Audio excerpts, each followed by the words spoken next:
The S&P 500 just hit the 99th percentile, and the S&P at this level has historically marked a regime inflection. Something is breaking beneath the surface, and the data confirms it. Right now, the S&P 500 is at 7,473.5, the 99th percentile for the past year. Historically, the S&P at this level has historically marked a regime inflection. Gammon says, the Fed is breaking things and credit spreads will blow out. Snider says, the euro-dollar system is tightening and nobody sees it. In the next few minutes, I will show you who the data says is right and what it means for your money this month.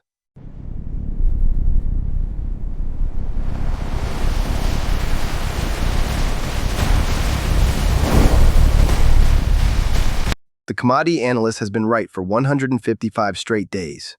Here is the full scoreboard. The commodity analyst is right, and the data keeps proving it. Oil at $96.6, 155-day streak, score 1 for Snider. Dollar liquidity crisis, yield curve agrees at 0.43%. 5 days running, Gammon is right, and the data keeps proving it. Yield curve at 0.43%.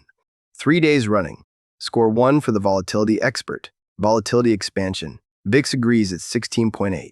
3 days running, too early to call McElroy right or wrong. The thesis is building but not confirmed. 154-day streak. Hartman might be right, but the data has not confirmed the thesis yet.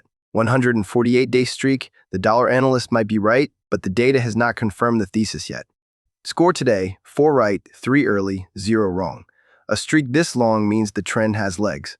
But long streaks end eventually, and when they do, the reversal is sharp.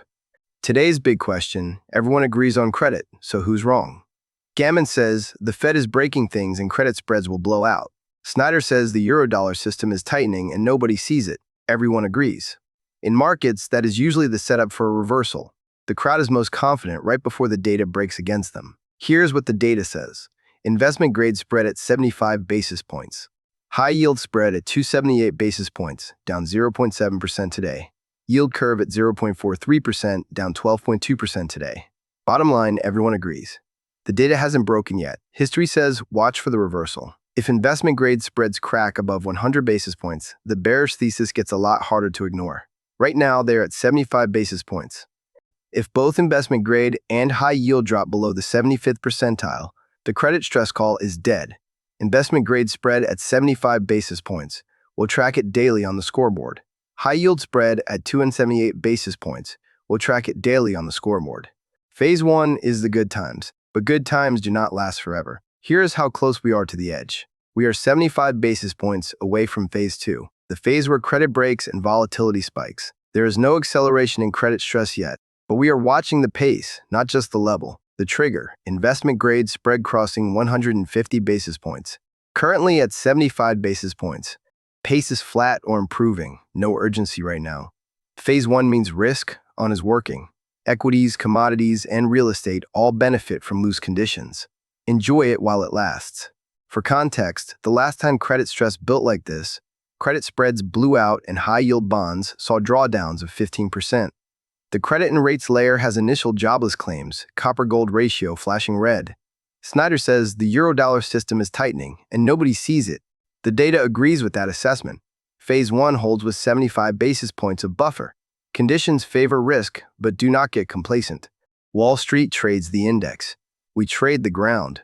Here's what the zip-level data is screaming about today. Dukes, MA, payment burden is past the breaking point. Falmouth, MA, median home about $1,490,000 on about $74,000 household income. Price-to-income ratio, 19.7. When the math stops working, sellers find out before buyers do. Saguache County, CO, builders are pouring concrete where nobody can afford to buy. Saguache County, CO permitted 104 units this year, up 104% year over year. Affordability score in 81,155, 26,100. Supply chasing demand that doesn't exist at these prices. Marin, CA, payment burden is past the breaking point. Bolinas, CA, median home about $1,915,000 on about $96,000 household income. Price-to-income ratio, 19.3. When the math stops working, sellers find out before buyers do. These are not hand-picked metros. They are the loudest signals in the housing data right now, chosen by the numbers, not the narrative. Today's debate asked, Everyone agrees on credit, so who's wrong? Let me show you what happened the last time we were here. The S&P 500 at 7,473.5 is in the 99th percentile. That means it is higher than 99 out of 100 days in the past year. In 2022, the S&P dropped 25% as the Fed raised rates at the fastest pace in 40 years. In 2020, markets fell 34% in 23 days, then recovered to new highs within 5 months. A 20% correction in Q4 forced the Fed to reverse course on rate hikes. Different environments, different catalysts, but every time, the resolution came fast. The pattern is not the level, it is the speed of the move once it starts. Meanwhile, copper at $6.38 is in the 98th percentile. The last time both the S&P 500 and copper were at these levels simultaneously, the resolution came within weeks. That is why the scoreboard matters. It tells you which speakers saw it coming and which ones missed it. If history rhymes, Gammon should be paying close attention because the clock is ticking on this pattern. Here's what the data says to do right now. Stay alert on VIX. It is dropping 3.9% today. Fast moves demand attention. Avoid Phoenix at 41% payment burden. That is stretched territory. Phase 1 holds. No alarms. But the runway at 75 basis points is shorter than last month. 4 out of 7 speakers are right. The commodity analyst, Snider, Gammon, and the volatility expert. When this many align, the trend usually has legs. Every signal is live at analyze.builderslens.com. 7 speakers, 65 signals, 1 question every morning. Who is right? Subscribe, and I will see you tomorrow morning.